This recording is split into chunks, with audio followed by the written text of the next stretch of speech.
Okay, so our StreamWatch Biological Action Team Habitat Assessment Virtual Training. Here is the agenda for what we will cover today. First, we're going to review the actual data sheet that you will use in the field. And the data sheet is kind of broken out in boxes. And so the first box will be all about the physical assessments themselves. Then we'll get into visual assessments, things that you'll be looking for when you get out into the stream, both in the stream and also along the side of the stream, adjacent land uses. Then we'll talk about a magnificent site sketch and all the things that we're looking for in that. And we'll wrap up with our EPA Rapid Bioassessment Protocol. So this is a data sheet that's in use by many groups across the country. It was developed by EPA back in, I want to say 1999. And it's called the Rapid Bioassessment Protocol because it used to be much more in depth. And so this is kind of a quicker way for us to do a habitat assessment, looking at the 10 most important indicators of stream health and scoring them from 0 to 20. So we're just going to work through the data sheet here. And here it is. Our data sheet is 4 pages. We're going to start with the first 2 here. And so right at the top, we have just kind of the basic background information. You want to record the date, obviously, and the start time. So just whenever you get out there, record the time that you began the assessment. You don't necessarily have to record like when you start and when you stop. I filled in the project name, which is StreamWatch, and the organization for you. But under investigators, that'll be your name. Site ID will be assigned to you.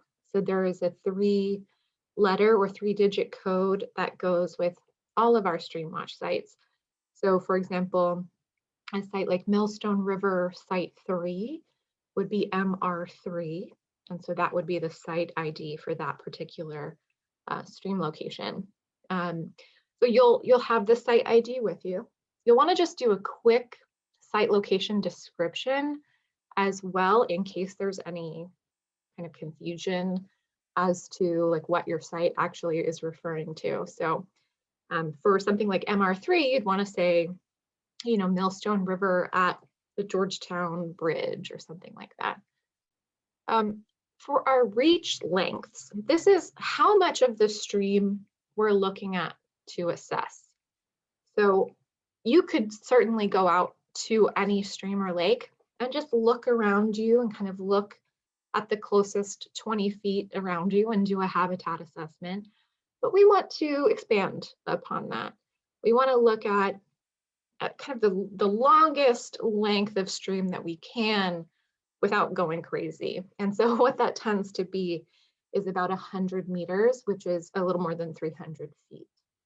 I think what we'll do when we get out to our site next weekend is we'll just measure out 100 meters so that you guys can visualize the length of that, because it tends to be a bit longer than people kind of imagine in their head.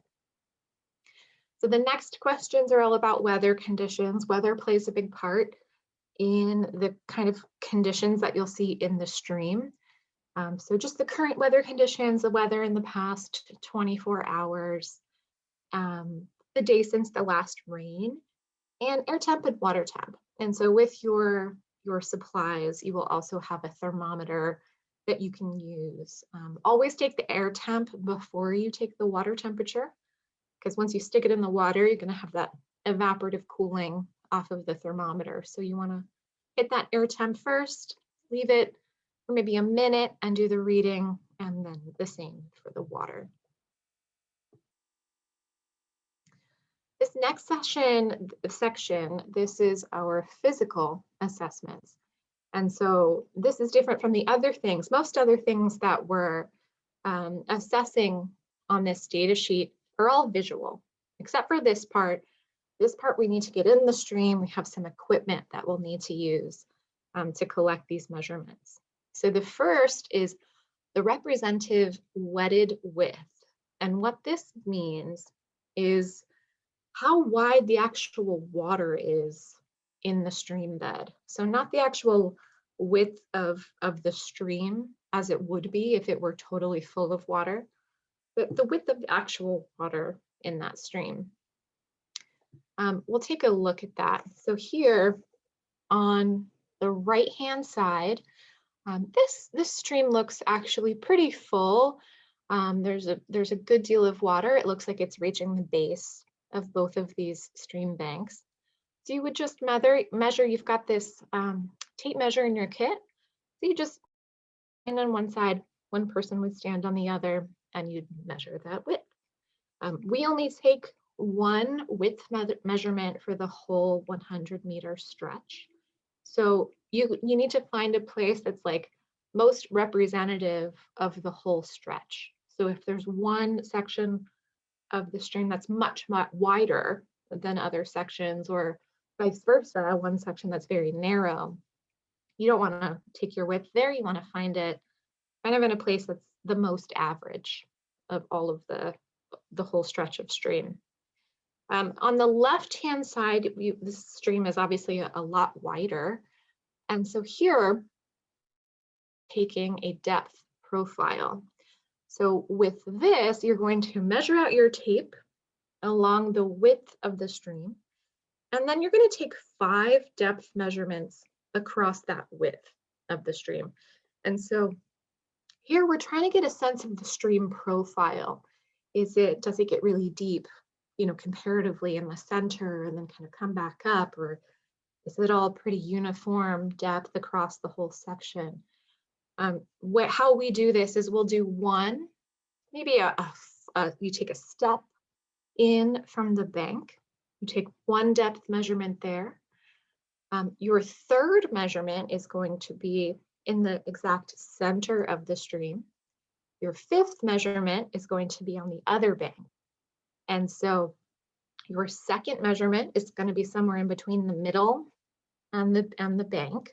So just kind of like split the difference there. And the same goes for your fourth measurement. So just 5 equidistant measurements across the length of the stream. I should mention, I'm trying to use only meters in all of our measurements, but some of our equipment is in feet. And so we live in the United States, and that's just like the kind of thing you can find at Home Depot. So I will say for example, with velocity here, that you should measure out a 5-meter length to measure your velocity.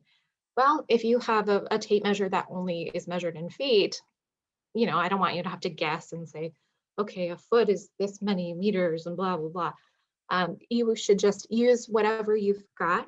And so if you have a meter stick, use meters. If you have a yardstick, use feet. So for velocity, what we do here is we, again, in a representative part of the stream, where the stream is kind of flowing not so quick and not so slow, we're going to measure out a length of that stream, long ways. And basically what you do is you drop a tennis ball at the top of this length, and you have a stopwatch or your phone or whatever.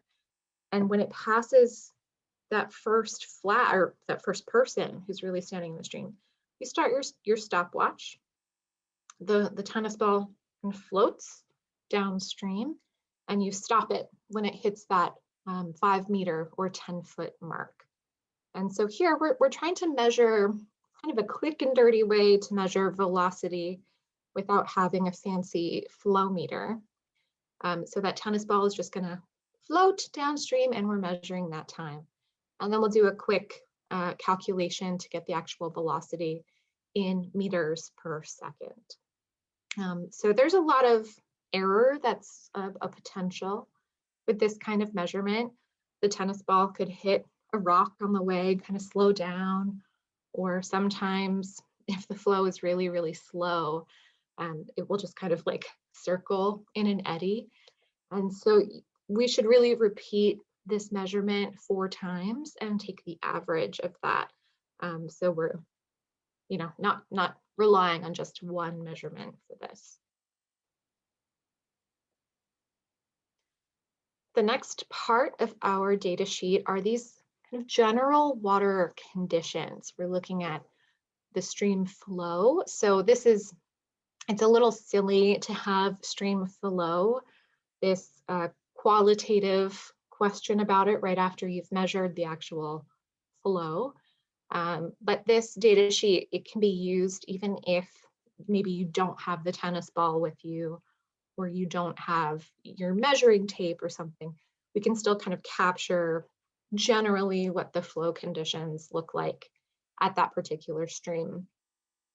And so I'm going to go through each of these different parameters and just show a bunch of pictures so you can get an indication of what these different things might look like. Obviously, water odor, I cannot show you a bunch of pictures of water that smells like sulfur or smells like gas or sewage, but we'll take a good sniff when we get out in the field. So for stream flow, if a stream flow is slow, clearly the water is not going to be moving. If you have a stream that's primarily made of pools, a little bit deeper, really no riffles, that's going to be your likely characterization. Moderate is when the water is moving, but it's still kind of flat on the surface. So it's not moving so much that kind of aerating the surface in these riffle areas. Swift water is moving fast and the surface is not flat. So it's really moving. You kind of see the rapids on top of the water. And then combination flow is if over your 100-meter stretch, you have some sort of combination of all of these things. And so that's probably where we'll end up with most of the stream sites that we visit. Turbidity is a measurement of how cloudy or how clear the actual water is. So if you were to take a clear cup and grab a cup of this stream water, would it look clear in that glass, or would it look a little bit muddy, like there's particulates in the water? So with these images here, this is a Secchi disc, and this is one way that we measure turbidity, usually in lakes. So you won't have a Secchi disc in your kit. You'll just do a visual assessment of turbidity. But this kind of helps to give you a sense of what that turbidity might look like. So if it's clear, you're going to be able to see through the water column. You're going to be able to see the bottom of that stream. If it's slightly turbid, like it is on the right-hand side, you're going to see some suspended solids in that water, and it's going to look a little bit muddier. But that's not to be confused with just the natural color variation that exists in water, particularly waters in the southern part of the state, especially in the pinelands, but even some in our watershed in central New Jersey towards the southeast. It can be tinted a color. We call it tea-stained water, and it could be perfectly clear, but just colored a little bit differently because of the way that the water interacts with the tannins from the pines surrounding the stream. So if we have this color variation, there is a separate place on your data sheet to mark down that it's clear, but that it's tea-stained. But trying to look more at the clarity of the water rather than the actual color. So here's a stream that actually is turbid. It kind of looks like chocolate milk, right? It's opaque. If you were to have a glass and pick up that water in your glass, you would see that there's a lot of particulates in that water. So we would definitely call something like this turbid. And this is another type of turbidity. We would call this milky turbidity. And so we ask that you would differentiate the type of turbidity that you're seeing. If it looks like it's kind of whiter, rather than more brown or yellow, you would indicate milky rather than just regular turbidity. So the surface coatings are anything that's going to be on the surface of the stream. And some of these coatings will be natural and some of them will be unnatural. So oil is a surface coating that's pretty common in our streams here in New Jersey, and it can be natural sometimes. So you can kind of see on the surface of this image, of the stream in this image, you can see the kind of like iridescent rainbow sheen of oil on the surface. One way to test if that is natural or if it's man-made is to find a stick and kind of poke around in the water, try to break up that oil. And if the oil on the surface kind of blends right back together, just gloops right back up, that tends to be man-made petroleum.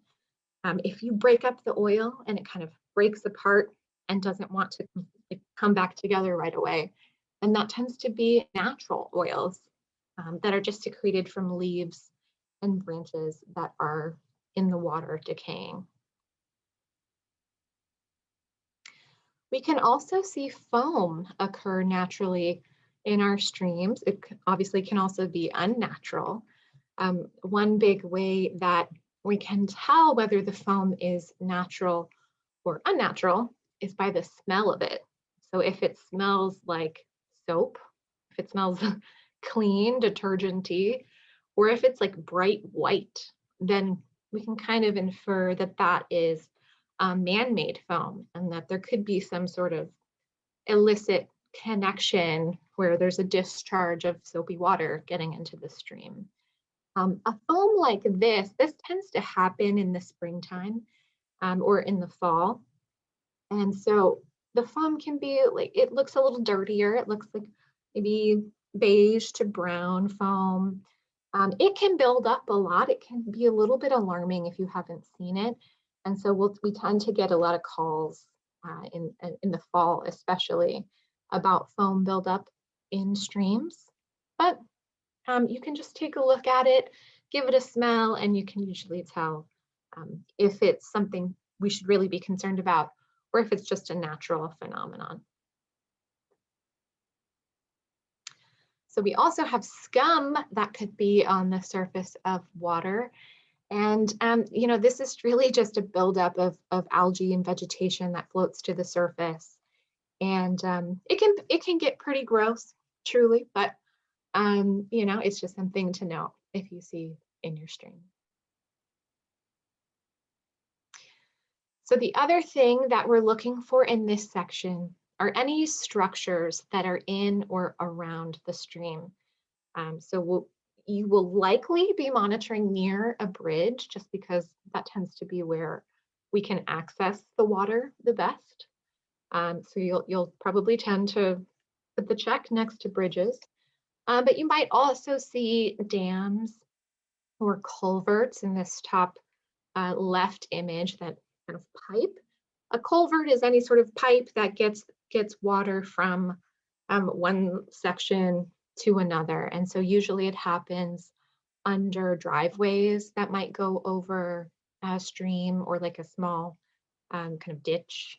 It happens a lot in like stormwater ditches. So you'll see a lot of culverts there. Okay. So next up, it's more stream characterization. This is more related to what we were talking about last night.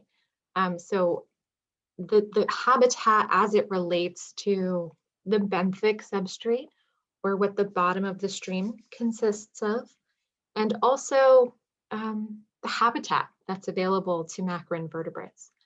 And so usually what I will recommend to volunteers is that you go out to your site and you start by doing kind of this part of the habitat assessment. You look at your macroinvertebrate habitat types. You walk your full 100-meter stretch. You look at the benthic substrate. See if there's woody debris. See if there's aquatic vegetation. And you kind of check off these habitats as you go. And then from that point, you can go on to do your macroinvertebrate collection. And while you're out collecting your bugs, you can kind of, take notice of other aspects of the habitat that are on this data sheet. And it kind of gives you a chance to walk around a little more, look at the habitat while you're collecting your bugs. Then you can come back to the shore, grab your habitat assessment sheet, and fill it out kind of at the end of your session. So this is an image we saw yesterday, looking at your riffles, your runs, and your pools. So again, the pools are going to be deeper, warmer, a little bit more sediment at the bottom, and the water's really not going to be flowing in a pool, or it's not going to be flowing very quickly.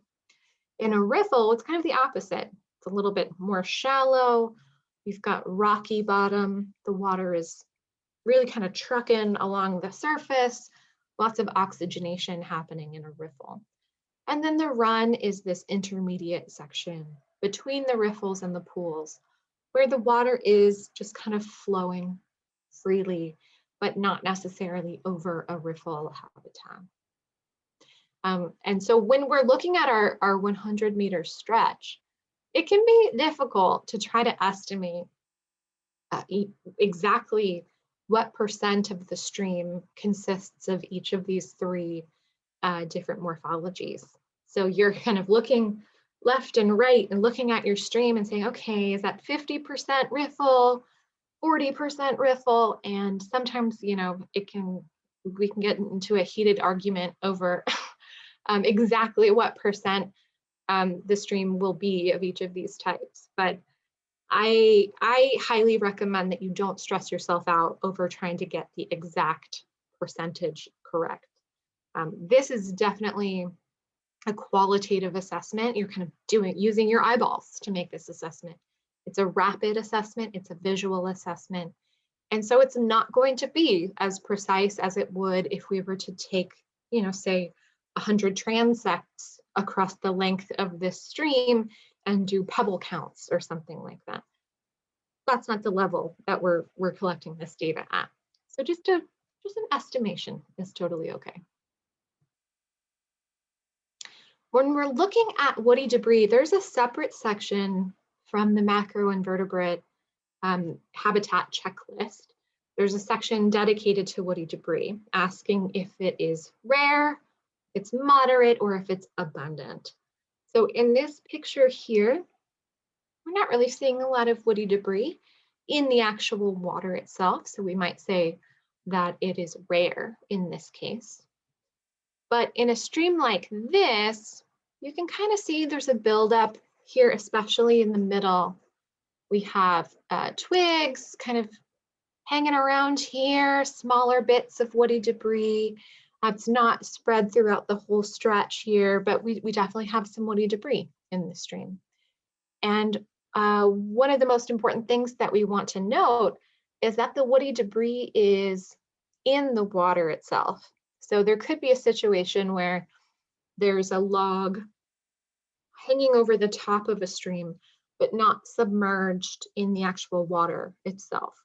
We would not necessarily count that in our assessment of woody debris. It wants to be in the water. So here, this is a situation where there is a good amount of woody debris. The water level here looks a little bit low. And so if it were about maybe 2 feet higher, it would actually reach its normal level. And you can usually tell that by where the vegetation on the bank stops.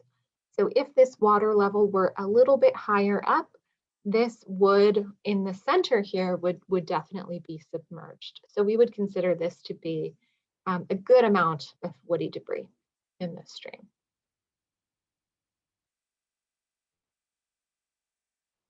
Now, benthic substrate is another,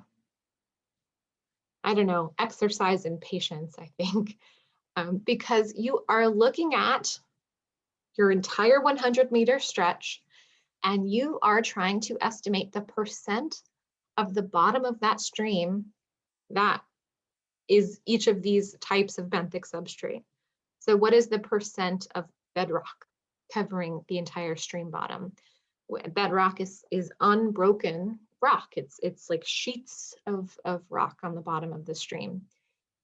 If we were to go to a spot, we might end up at Jacobs Creek, actually, next weekend. And so at that particular spot, I think that we'll see some unbroken bedrock.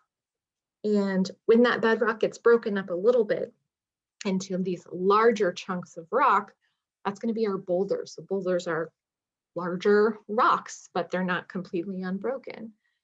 Cobble is kind of that, it's smaller than a boulder, but larger than gravel.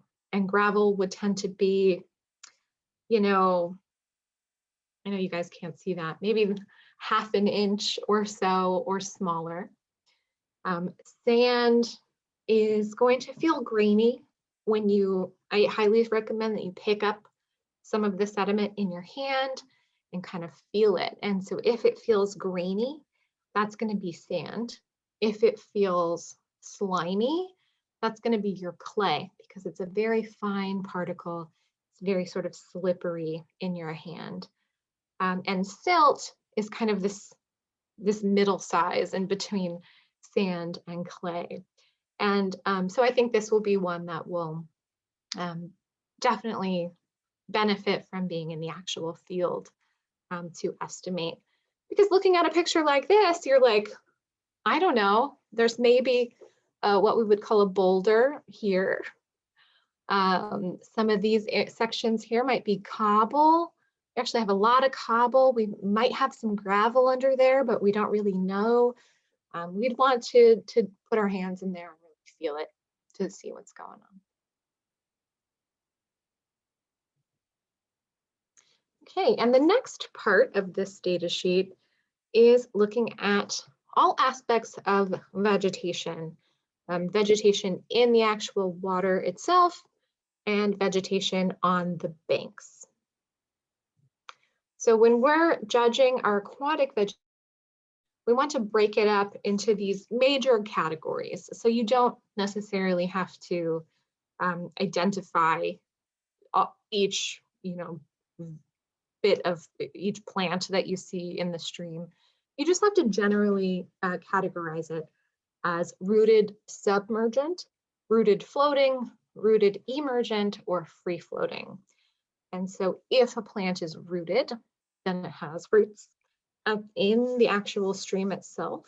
And so that's going to make it an aquatic plant as opposed to a terrestrial plant on the banks, maybe on the actual land, but the vegetation's like hanging into the water. We're not going to count vegetation like that. It has to be rooted in the actual water. And so the plants can either be totally submergent, meaning they remain underwater. They could be emergent, meaning the actual leaves come out of the water, or they could be floating. So rooted and just kind of floating on top. So you think of something like lily pads. There's also free floating vegetation, something like duckweed. It's small, tiny little green leaves that tend to clump on the surface of a stream. And if you take a closer look at the vegetation, you can tell that they're actual leaves and they're not something like scum or harmful algal bloom or something like that. But speaking of algae, there is a separate part of your data sheet that asks specifically about the type of algae and the quantity of algae that you see in your water. So we break this up also into two different categories. One is filamentous algae. And so filamentous kind of refers to hair-like algae, where if you pick it up, it has these long strands. And it kind of feels stringy in your hand. These tend to form in large mats at the base of the stream, or it can float to the surface as well. Periphyton is a type of algae that grows on the surface of the rocks. So it's not long and stringy, it just kind of coats the bottom of the stream. So if you were to put your hand down on a rock, kind of feel that rock, it might feel a little bit fuzzy. And so that is the periphyton, just kind of covering the surface of the rock. This can get pretty substantial on the bottom of streams. And so you might look at it and say, is the stream turbid? It looks brown. And then you take a closer look and you realize that really it's just algae is covering the entire bottom of the stream. So with these algae, with filamentous and with periphyton, looking at if it's rare, if it's moderate, or if it's abundant. And so that is in comparison to one's particular type of algae. Really, it's a cyanobacteria, but we call it a harmful algal bloom, or HAB. So on the left here, this is what we might call scum. It's kind of filamentous algae on the surface of the water. But a harmful algal bloom will look more like spilled paint almost in the water. It will tint the water bluish green or green. So in these images here, you can see these kind of bands of color in the actual water. Same on the bottom here, we've got the actual water looks more of a blue-green hue, as opposed to the one on the left, where the water itself looks fine, but we just have some scum on the top.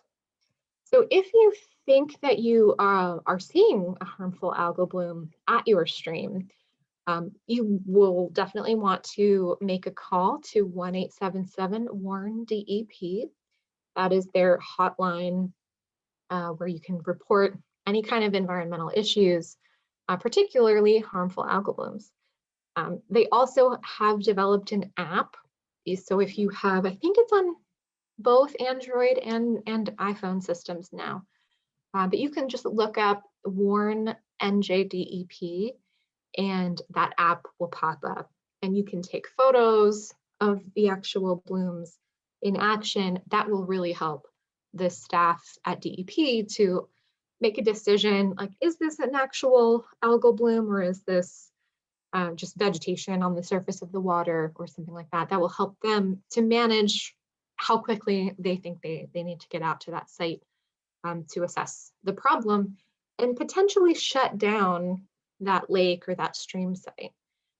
Harmful algal blooms produce a toxin that can be as mild as like a mild, it can be as mild as nothing. You wouldn't be able to tell. You might get like a little bit of a skin irritation if you touch the toxins from a harmful algal bloom. If you ingest it, it could be kind of organ failure, honestly, which could lead to death in really, really serious circumstances. So harmful algal blooms are really expanding all across the country, not just in New Jersey, but they're definitely becoming a much bigger issue. So please keep an eye out for it. I don't want anyone to get so much as a rash from playing in the water. So canopy coverage is another condition that we are assessing next to the stream. These are the trees that are just along that riparian corridor, along the stream itself, and the trees will form a canopy over the actual stream. This is really helpful in that it prevents huge temperature fluctuations in the water over the course of the day. In the heat of a summer day, we don't want the actual water temperature to heat up by so much that it becomes deadly to organisms living in the water. And the tree canopy kind of helps with that shading. And so we are assessing canopy coverage in percents. So we will break this up into a few categories. If it is 0 to 25% coverage, we would consider that to be open. And so this is definitely a picture of an open canopy because there are no trees at all shading that water.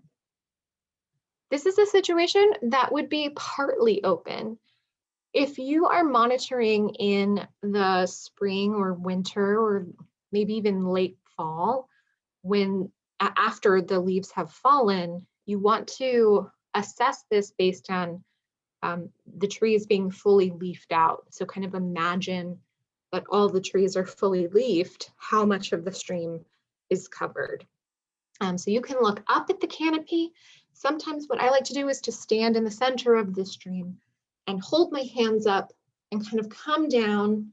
And so if the trees meet in the center, that is 100% canopy coverage. If I come all the way down and my arms are to the side and there's no trees, that would be 0. And you can kind of estimate between 0 and 100 like that. You can also look at the actual water itself and see how much of the water is shaded, particularly if you're there noon at midday. That's the best time to use that way to make that assessment. So here we have partly open, and then this would be a situation where we're mostly closed to closed. You can't, there's some little dappled bits of sunlight in here, but for the most part, the stream is pretty well covered.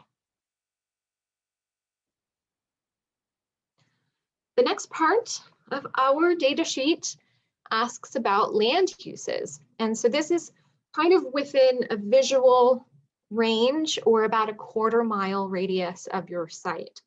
And you can just check off all of the different types of land uses that are within a 1/4 mile. You might, I think this will probably become a lot easier after you've visited your site a few times. You'll get to know kind of what is in the immediate vicinity. But to start out, it might be helpful to look at an aerial map if you can't really see that far in the distance. That can help you to check some of these things off. So the next thing here is litter: none, scarce, moderate, abundant, or dump site. So this is kind of your estimation of how much litter is in the area. If it's a dump site, you'll tend to see like car parts or tires or big bits of machinery. That would constitute a dump site. Abundant would be like if you're in a really populated area and there's just a lot of litter runoff from the surrounding roads. You could see a lot of like fast food cups and bags and plastics along the stream side. So you can kind of use your best judgment as to how to categorize that. So here are the different types of land uses you might see: industrial, forested, residential, farmland. And then there's other observations that you can note. So there's a section that asks primarily about your wildlife that you see. Geese and livestock are definitely up there on the list of things that we would want to make note of, because their presence indicates that there could be an issue with E. coli in that particular stream. Geese poop a lot and they poop right next to the stream. And so anytime it rains, all of that waste goes directly into the water itself. Now the site sketch, this is the end of the first 2 pages of our data sheet. The site sketch can be as complicated as this or a little bit simpler, which is what I tend to do. But you want to include the major habitat sections of your stream. So you kind of draw an outline of your stream, where the road intersections are, put an X where you get into the water, where major riffles or pools are in the actual water, any sort of landmarks next to the stream. And this will help people in future years to find where you collected your sample, and to kind of see what the conditions are and to compare your sketch to the current conditions that they're seeing on the ground, maybe many years later. But it also helps with those landmarks just to hit the exact same spot. Now this is a super fancy site sketch. I don't expect anyone to draw this. Okay, and so before we finish the first part of this data sheet, we are checking off some things that we're going to include with this data sheet. So at the bottom here, we complete this section only if you're doing macroinvertebrate sampling. This data sheet can be used if you're just going out to do a habitat assessment without the bugs, but we will be doing macros along with our habitat assessment.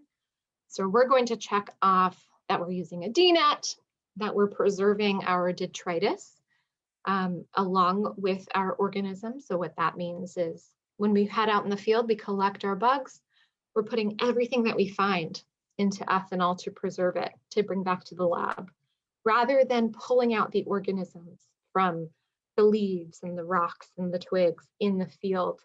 That could lead to some bias where we're picking only like the larger, juicier bugs out from everything else in the field. When you preserve all the detritus together, you are able to sort it under more controlled conditions with a microscope and everything. So we are doing detritus preservation. And with that, we will include a chain of custody form because we are preserving a jar and we need to bring that jar back to the watershed center and then back into a lab. And that is as opposed to doing a macroinvertebrate tally sheet, which you would use in the field if you were identifying your bugs right there next to the stream. You would pull them out and kind of mark them off on that tally sheet. But for our purposes, we're using a chain of custody. So the next part of the data sheet depends on what type of ecoregion you are in the state.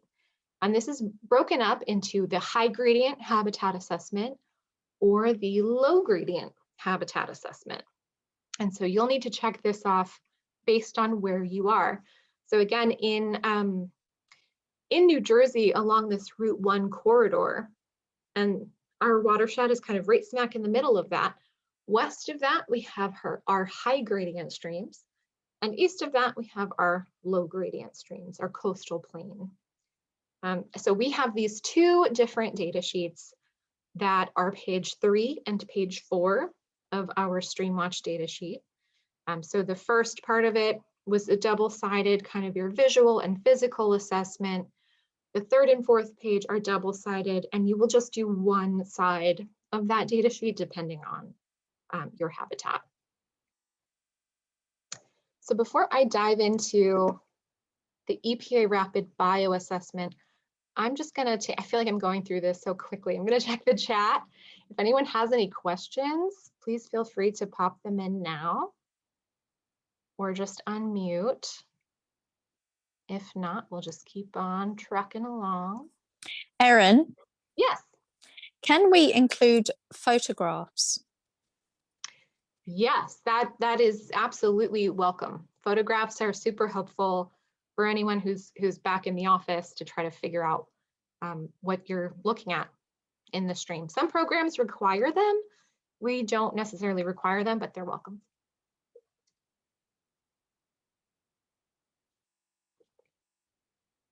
Okay. So we will move on. So high gradient and rocky bottom streams are named because they have rocky bottoms. So they have more of this kind of cobble habitat, more boulders, more bedrock on the bottom of the stream. They tend to be in more mountainous areas. They're called high gradient because they tend to be kind of going down a higher gradient from top to bottom, flowing down towards sea level. And these are the 10 indicators that we will be scoring for our high gradient assessment. I'm going to go through each of these 10 parameters separately, but I just wanted to note the indicators that have the asterisk: embeddedness, velocity depth regime, and frequency of riffles. The other 7 indicators that don't have that asterisk are things that you would score for both your high gradient site and your low gradient site. These 3 things that are starred are specific indicators for high gradient streams only. So if your site is located in the farmland in a Millstone Township, you can kind of forget about these starred bits here, but you don't know where your site is yet, so you should pay attention.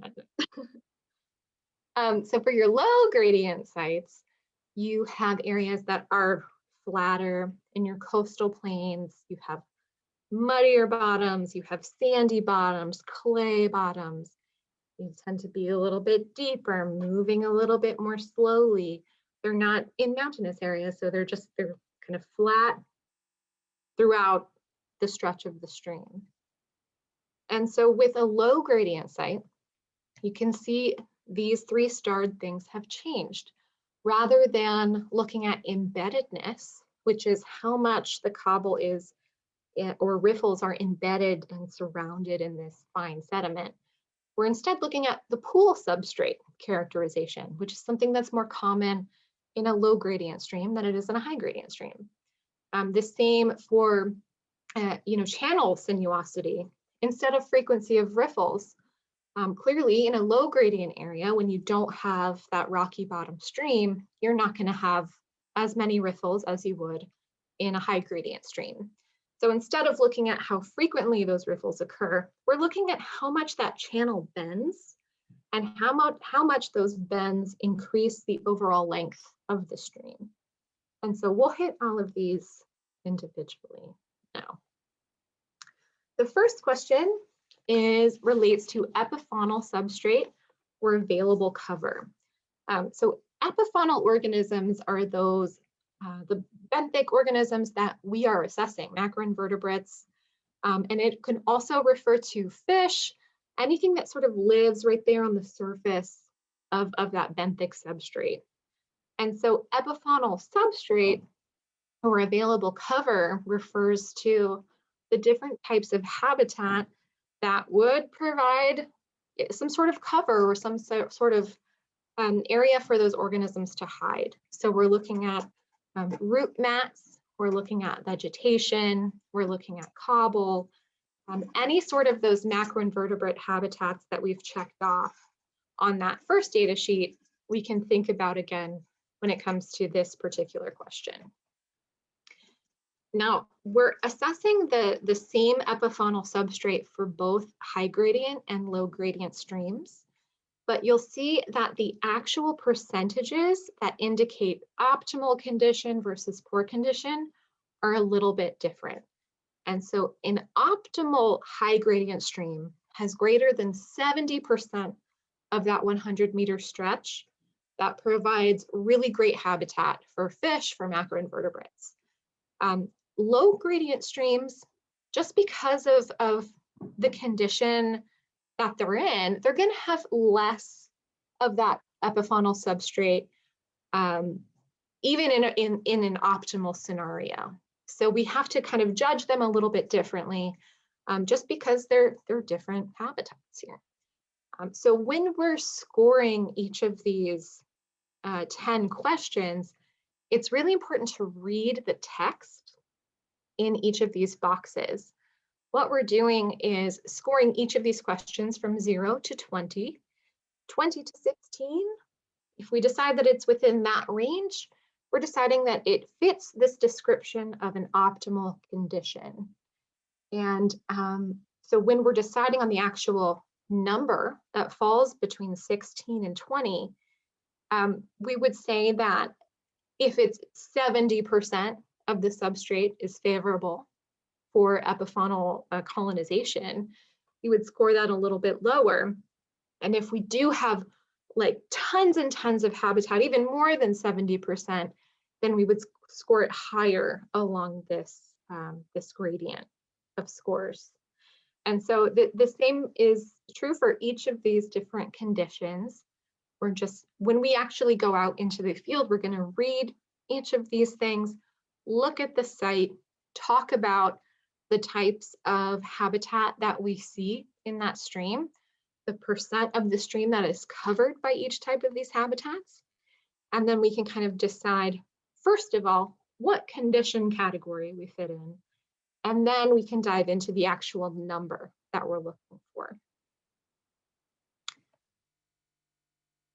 For embeddedness, this is the second of the 10 questions, and this one only refers to high gradient streams. Embeddedness, I like to think of it like a really healthy stream is an English muffin, like a dry English muffin. And it has all the nooks and crannies at the bottom of the stream. And that provides all these kind of interstitial spaces for these organisms to dive down in and hide under rocks, and kind of provides this layering of different types of benthic substrate. When there's a lot of sedimentation, if there's a lot of erosion upstream, there's going to be a lot of fine sediment that gets into the actual water, and that's going to need to settle out at some point. So if it settles out in a really riffly or rocky area, we would say that that area is embedded. And so this is kind of like what that would look like if you have just riffle and cobble with really no fine sediment around it. It's just there, clear. We have a really unembedded stream, which would put us in a really optimal category. But on the lower end of the spectrum, if we have a lot of fine sediments that are kind of smothering the bottom of the stream, filling in all of those spaces, like if you put peanut butter on an English muffin, you're kind of filling in all those spaces with that fine sediment, that would be a really embedded stream, and that would put us into the poor category. The second question for the low gradient streams does not refer to embeddedness, but it refers to the substrate at the bottom of the pools itself. So we're looking at whether the bottom of the pools have gravel or firm sand. If you stand at the bottom of the pool, does it feel like you're going to float away? Or does it feel like it's pretty stable at the bottom of that pool? A really stable pool substrate is going to put us in a really optimal category. If you stand on a pool bottom and you really don't have a lot going on, if it's like very muddy or clay or sandy, and a lot of times if you step into one of these really poor or marginal pool substrates, you step there and you kind of see this cloud of clay and mud just kind of come up from your feet. That's when you know there's a lot of substrate at the bottom of those pools. So this would be a pool that does have quite a bit of substrate. I can like feel myself stepping into this pool and having that clay kind of float up and like surround your boots a little bit. So that would be definitely in the marginal or maybe even poor category. Velocity depth regime is a pretty simple one to score. This one is referring to just high gradient streams. So we want to see a really ideal situation. We have all four of these velocity depth regimes. So we want to have parts of the stream that are deep. We want to have parts of the stream that are shallow. We want to have parts of the stream where the water is flowing really slowly. We want to have parts of the stream where the water is flowing sort of more quickly. And we want to have all those combinations going on at the same time. In a high gradient stream, the most important one of these velocity depth regimes is the fast shallow. So that refers to our riffle areas. They're moving a little bit fast, they're a little bit more shallow, got your riffle action going. So you can see that if you have a suboptimal condition, you're missing one of these regimes. Again, we're just reading the words in this question. If you have all four of those conditions, you're optimal. If you only have one, you're in the poor category. But if the one condition that you're missing is fast shallow, then you're going to score this more of like an 11. If the one condition that you're missing is something like a slow deep, which is less common in a high gradient stream, you might score it like a 15 or a 14 up there. But you're looking for the presence of all of these things. And if you see it, you kind of check it off, and that will give you an indication of where you should end up with these scores. In a low gradient area, rather than looking at the velocity depth regime, we're looking at the variability of the pools themselves. So it's the same kind of idea. We want to have small pools, we want to have large pools. We want to have shallow pools and we want to have deep pools. And so what is a large pool and what is a small pool? A large pool tends to be when you're looking at the width of a stream. If a pool takes over more than half of the width of that stream, we would call that a larger pool. If it's really just confined to the edge or like one small tiny spot, that would be a small pool. So we want to see kind of both of those things going on in our 100-meter stretch. A shallow pool versus a deep pool. I believe the actual measurement that we're looking for is that a deep pool is going to be a 1/2 meter or more in depth, and a shallow pool would be more shallow than that. So we want to see that variability in the stream bottom. And so when we don't have the riffles that we would see in a high gradient area, we still want to see the stream bottom provide that diversity for different types of organisms.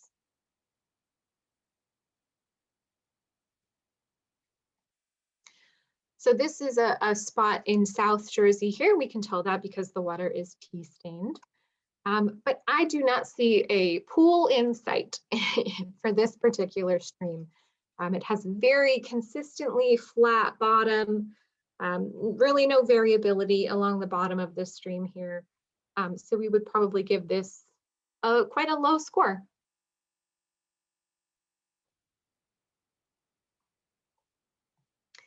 Sediment deposition is not the same thing as embeddedness.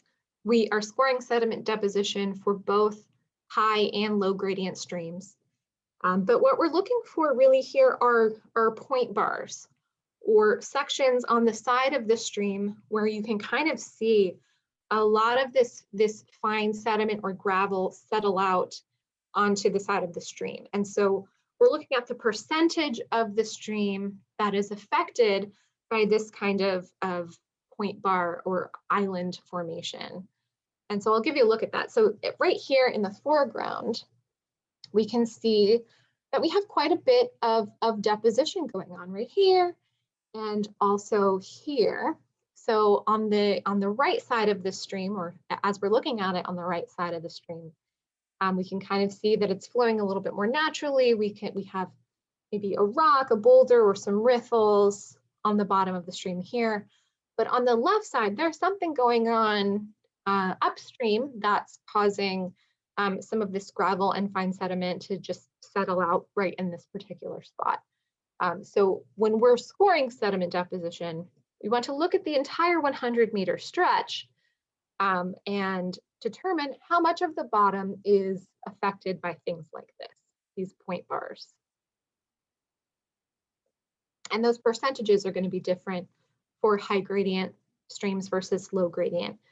The expectation is that high gradient streams will have less sediment deposition for an ideal situation than a low gradient stream would. Channel flow status refers to how much water is in the actual stream itself. So in this picture, this is a really great picture because it kind of shows you where both banks are. We can kind of see where that vegetation stops, right? And so typically that is the indicator to us that that is where the actual stream bank is. So the actual water, this wetted width in the center of the stream, it is not hitting the base of both of these banks here. If it did hit the base of these banks, then that would be in an optimal category. But in these lower categories, in marginal, we say like water fills 25 to 75% of the channel. I would say that in this situation, that might be true, maybe even on the lower end, especially here in the foreground. This might be around 25% of this entire channel, very little water. What we're not scoring here is the height of that water in this channel. So if the water reaches the base of both of these banks, that's a good enough score to satisfy this question. It does not necessarily have to then rise up and be higher along these banks here. It just has to reach the base of those banks. We tend to see issues with this particular indicator in the summer months when, you know, it's warm and water is really not really flowing as it should be, or as it is in the spring or in the fall. We'll tend to see lower channel flow status in those warmer months, and much higher in the spring, actually, with snow melt. Channel alteration it can be a tricky question. We are looking at our 100-meter stretch and trying to decide if the stream banks have been altered in any way by humans in the past. And sometimes this can be really, really difficult to tell. I tend to score a lot of streams in the suboptimal category because, as I mentioned, you're probably going to be monitoring near a bridge. And so you will always have channelization present in the areas of bridge abutments. That's just how we get streams under bridges. Or if you're in a section that's far away from a bridge, it could have channelization, but that may have been done more than 20 years ago. And so suboptimal kind of captures a lot of that stuff going on, whether you're in a bridge where there's kind of new channelization or an older section where there's older channelization. If you're in the marginal or poor categories, those stream banks will be like cemented in. They're really going to be shored up to prevent any sort of erosion from happening, because maybe you have a building right next to that stream and you don't want that stream to flow naturally because it's going to head into the foundation of that building or a road or something like that. And so this is an example of a stream that is 100% channelized. We just have concrete lining this stream. This is a pretty easy score, but not a great situation for this particular stream. Now, in this situation, we have a 50% alteration because it looks like on the right bank of this stream, we've got kind of a natural condition. We have forest. On the left bank, however, we've basically bricked it up because we have, it looks like some residences along the length of this stream wanting to protect. And so they've built this up. They don't want that stream bank to erode any further. They've totally altered this channel. Here's another case. It's kind of like a more minor kind of alteration, but it is still altered. So this would be a case where we're looking at the degree to which the channel is altered. And so when we look at the alteration, we can end up in a particular category. If we say like 40% of this stream is altered, then in that like marginal category, we could maybe a little bit higher than we would a stream like this, where the alteration is much more severe, if that makes sense. So the frequency of riffles, this one, I feel like we just have to be out in the field to really assess this one and to internalize it, I think. So the way that this works is we look at the width of a stream. Let's say the width is 10 meters. We want riffles to occur in our 100-meter stretch more than 5 times the width of the stream as often. That's not a great description. But you want the riffles to occur as frequently as 5 to 7 times the width of the stream. I feel like I'm going to want to go out in the field and explain this. But a really poor, a stream in the poor condition for frequency of riffles would basically just not have any riffles in the stream, right? And so an optimal condition would have tons and tons of riffles.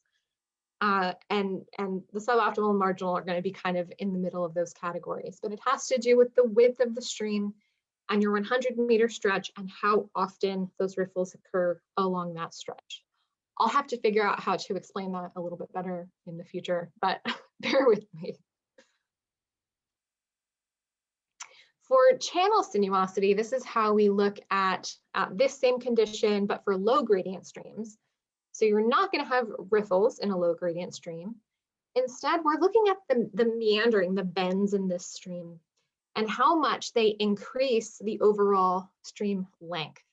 So if that channel is, if you're looking at 100 meters as the crow flies, and you're not looking at 100 meters of the actual stream length, if you're just 100 meters straight, and if you were to take that stream and straighten it out, so if it's really curvy and you straighten it out, how much more than 100 meters is that stream going to end up being if you were to straighten it out?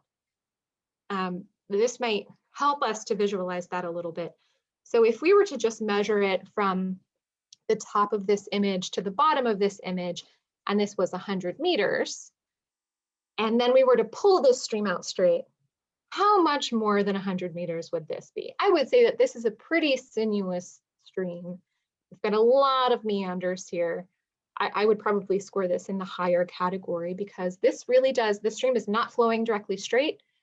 These bends are really increasing the length of this stream over this stretch.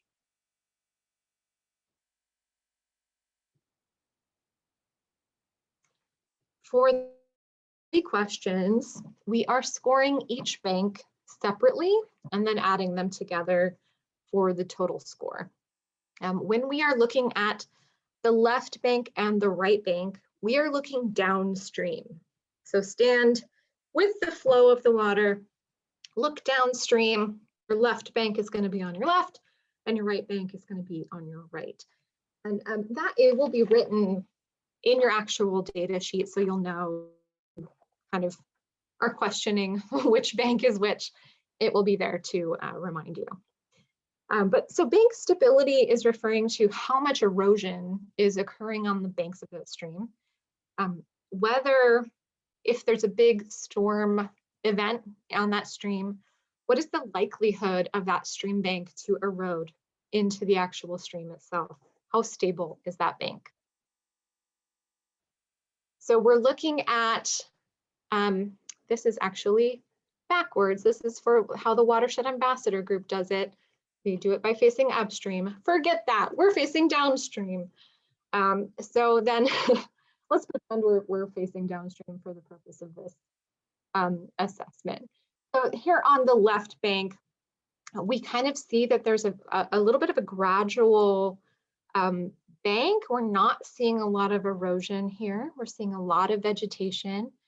The potential for erosion on this left bank is, I think, pretty low.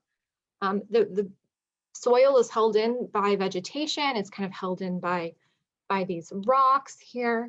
And that is different than the right bank in this image, which is a little bit steeper. You can kind of see that this bank goes up this hill.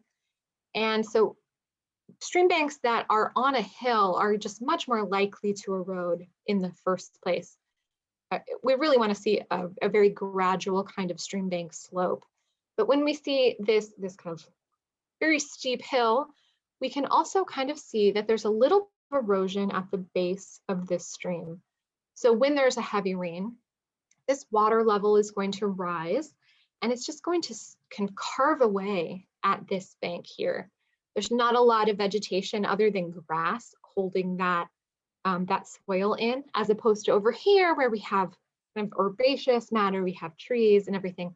But just right in this section here, you can see that the stability of that bank, the likelihood of it to erode is much higher. And so here's kind of a closer look at some mild erosion. We can kind of see that we're kind of developing this vertical slope of the stream bank.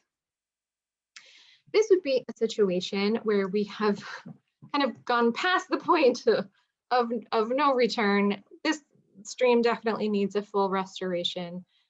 Here, you can tell that this stream is impacted hugely by stormwater. So this channel is going to fill with rain from local just runoff getting into the stream, and from storm sewers pushing all of that rainwater out to this particular body of, that's going to build up in this stream and just carve away at this bank and kind of cause this overhanging cliff to occur. So this bank is going to continue to erode, and this would be a very, very low score for stability. Here is one that's kind of healing over a little bit, and that's part of the question. If you have a section where there is erosion, past erosion visible to you, but it's starting to heal over with the vegetation, you would score that higher than just, you know, this like bare soil kind of cliff. If it's healing over, that's a positive sign, and so we would score that a little bit higher. Here's another look at just lots of erosion. I mean, yeah, we don't want to see this. Vegetative protection is another way of looking at how well that stream bank is protected.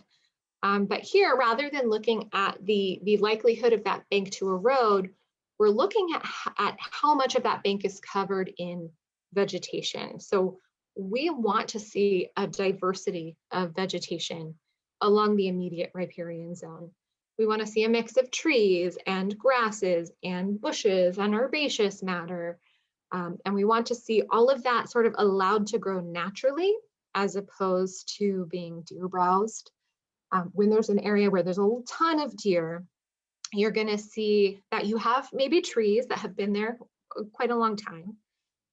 You may have like grass, really short grasses, but you're missing this like center part of the canopy where the deer will come and they'll just munch on every kind of new baby tree, and they won't allow them to grow and fill out this middle part of the canopy. So here we have quite a bit of diversity in our stream. We've got herbaceous, we have grasses, we have trees, bushes. Here we're starting to thin out just a little bit. On the left side, we do have some of those herbaceous plants. On the right bank, we do as well. But we're starting to see some invasive species here, some multiflora rows. I am not expecting you guys to identify all the plants stream. But if you are certain that you are seeing a plant that is an invasive species, what we tend to do for this stream, for this score, is we would decide on the vegetative protection overall, not regarding invasive species at all.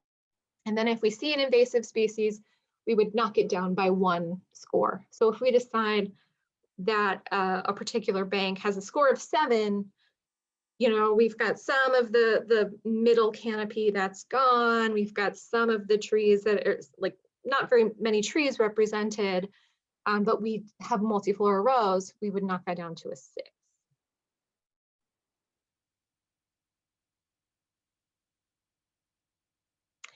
And here is the last question. This is the actual width of the riparian zone.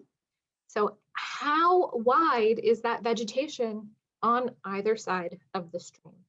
We want to see the width of the vegetation at least 18 meters. So we want to see a pretty substantial, like 60 feet or so width of stream. Ideally, we'd have even more than that. But we don't want to see activities impact that riparian zone very much. You could see, it could be a situation where you have like a really optimal stream bank, have maybe a little trail that goes along the side of the stream.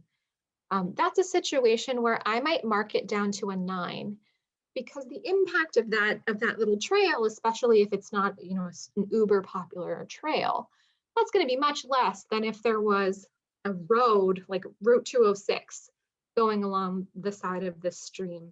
And that would definitely knock it into the lower categories. So here, this is kind of an interesting situation. So as we're looking at this stream, I'm not sure which one is actually left or right, but we'll call the left bank, as we're looking at it, the left. We do not count mowed grass as vegetation. So we would score the left bank here, the lowest score. On the right bank, we have this tiny little strip of vegetation that's not mowed down completely by humans. And so we would say that there's maybe what, a 1 to 2 meter width of vegetation on this right side bank. Of course, that's going to increase quite a bit in the background here. We have more vegetation that's definitely not mowed grass. It probably extends further than what we're seeing here. So we'd have to take this full 100 meters into account when we're scoring this. But this left bank would definitely be scoring very low. And that's because when we mow down grass, we're basically causing the root system to become very, very short. And it's not holding in the soil as well as even just regular, like grass in your lawn would be allowed to hold in soil. If it were just allowed to grow, those root systems would develop deeper as well and hold in that soil. But in this case, this is definitely like a golf course or a park or something like that, where we're not seeing those root systems allowed to grow. And we're looking at the banks differently. So the left bank again here in this foreground, this would definitely be a very low score. But on the right bank, it's hard to tell from this picture, but we would kind of look out from the edge of this stream bank beyond and kind of measure how much, or estimate visually how much of this section is actually covered in vegetation. And we're aiming for about around 60 feet or 18 meters or so. So when we reach the end of this section of our habitat sheet, we've gone through our first 2 pages, which is our visual and our physical assessment.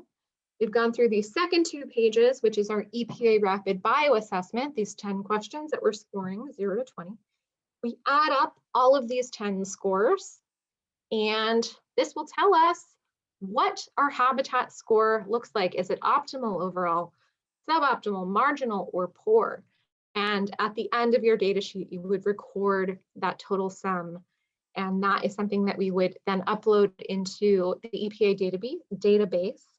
And this is something that, you know, would be shared with the world. So this is a really important habitat assessment. It's a lot. We just went over a lot of information, and I can't wait to get outside and actually look at this stuff in person. But here are some key things to remember before we actually head out into the stream. You want to make sure that you're doing your full habitat assessment with your full 100-meter stretch in mind. It's easy to just kind of look right around you and base your habitat assessment on what's just right there. But you really need to look at your full 100-meter stretch to do your assessment on that whole section.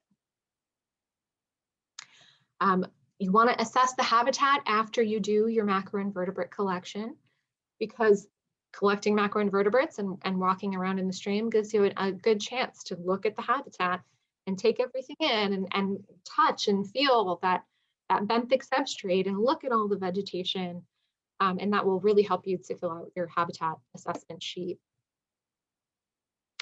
I would highly encourage you to, rather than breaking up the tasks and say, okay, you go collect the bugs, I'll do the habitat assessment, I encourage you to do the habitat assessment together. And that kind of helps to stabilize the scores. So if there tends to be people who score everything really, really low, or some people that score everything really, really high. So if you kind of do it together, you can hopefully find this kind of median place and score everything kind of in maybe where it should be. And the last thing is, don't stress too because this is a lot of material to cover, and it is a lot to do in the field as well, especially if stream ecology is new to you. So we've completed these data sheets to the best of our ability to describe everything that you need to know on the data sheet. So even if you don't know what Epiphonal substrate is, and that's totally okay. That description is going to be on your data sheet.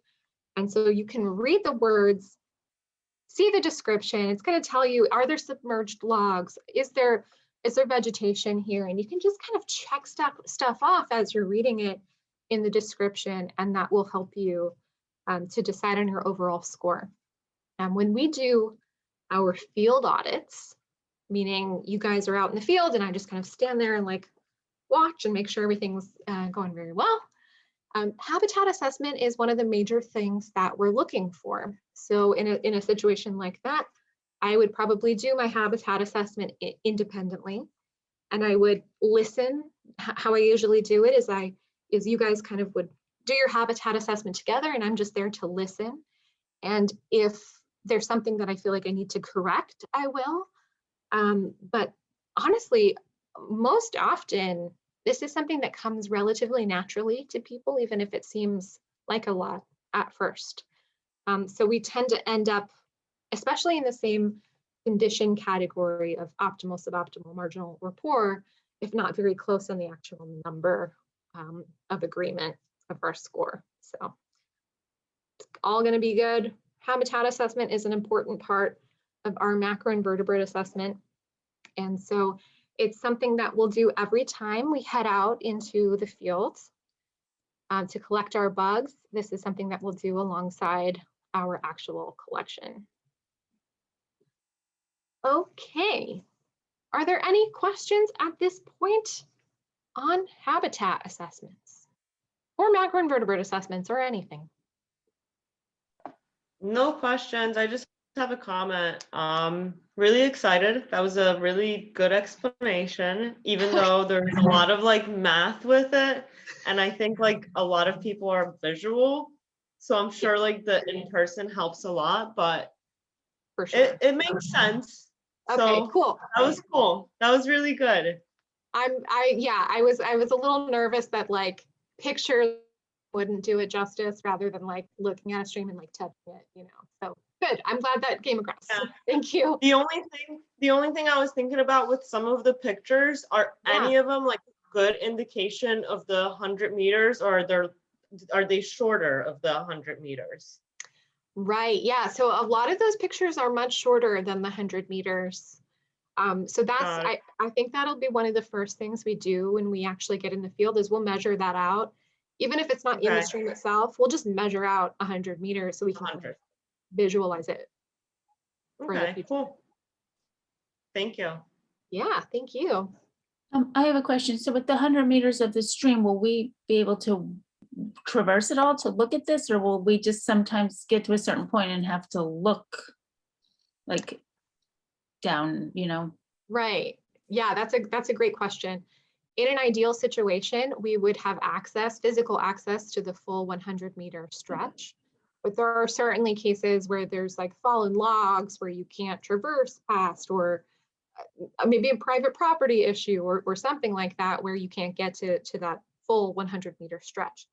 In that case, there is a section on the data sheet where you can estimate what your actual reach is. If it's not a full 100 meters, you could say like 75 or 50, and just say kind of what you think it to be. Erin, I have two questions. Sure. One, you mentioned that we are probably going to be around like bridges or culverts just because that's where accessibility is. But Yeah. is there a preference, if it's possible, would we sample downstream of the bridge or upstream of the bridge? Yeah, so every program coordinator you'll talk to has a different opinion on that. I think that I used to be a downstream person, and I think I'm going to be an upstream person from now on, because the downstream, you're immediately impacted by that road. And yeah, we do want to measure that, but really what we're trying to characterize with StreamWatch is the general water quality of this full subwatershed upstream. So we're kind of using this one site to estimate what's going on in this full subwatershed. So we don't want to be necessarily impacted by this one road. Mm-hmm. So I think we'll end up upstream. That said, if it's an inaccessible upstream, then we'll do it downstream, and that's totally fine. My second question is, more related to the actual sampling. Is it going to be important for us to start our sampling downstream and work our way upstream? Thank you for saying that. Yes, that is an excellent point. When you are doing your macroinvertebrate collection, and this is another reason you want to do it first, you start at your furthest downstream point and start collecting your bugs, kind of walking upstream, walking your full 100-meter stretch. So you're going to collect bugs throughout your 100-meter stretch, but if you start at the topmost part of your stretch, you're going to be kicking around in that substrate, and that's going to flow downstream, and that could potentially impact your future samples. You want to start at the downstream end, work your way up. That way you're not impacting your future things. Yeah, thank you. I always forget to mention that. Okay, any other questions? All right.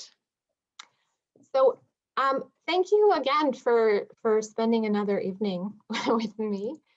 And I really appreciate you guys, your interest and your excitement about joining the StreamWatch team. And I'm also excited to have you guys join. It'll be great to get these sites staffed and to start collecting data on these areas. So what I'm going to do probably in the morning is I'm going to send out an email with information about where we'll be meeting next weekend. I believe it will be behind the Unitarian Universalist Church in Hopewell. There's a really nice stream access there. But if for the Sunday folks, I don't think that would work unless they're still doing virtual. I don't know.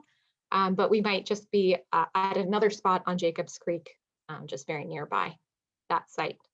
What I'll also do is look at your general locations where you are in the watershed and try to pinpoint some open stream spots, try to start matching you up with some folks. We do have some existing volunteers who have lost their partner for one reason or another. And so we have some experienced folks that also need new partners. So you may be matched up with a newbie, you may be matched up with an oldie. Either way, I think we'll have it all work out, and people should be relatively close to their houses. You won't have to travel too far. Erin, I have one more question. Sure. I don't know how many sites you have that need sampling and assessment, but do you have any need for people doing more than one location? Yeah, yeah. Yeah. So it takes about an hour or two per site. If you are feeling like you can do a couple in a weekend, like one on a Saturday or two in a Saturday, one on a Sunday, whatever, I'm totally open to that. That would be great. I just don't want to, monopolize your time, basically. So you can decide for yourself if that's something you want to do. We do have, maybe I'll pair you with one of our existing volunteers, Colleen, who also does two sites. One really great site with really great bugs and really great habitat, and one really crappy one. So she tries to balance it out, and yeah, that might work if you're interested. I am. All right, cool. All right. And so yeah, question in the chat, can we have access to the PowerPoints? Yes, I will save these to PDF so they're easier to send out, and I'll email that along with the other information tomorrow. And I'm going to try to get these recordings, finalized, whatever we need to do to them to send those out as well, because they can be really big file sizes. And there's some people that couldn't make it tonight, so I hope that we can share those out. All right. Well, if you have any questions in the meantime over the next week, please feel free to shoot me an email. And if that is all, then I will talk to you tomorrow, and I will see you next weekend. Thanks, Erin. Thank you. Thank Thank you. you. Thanks.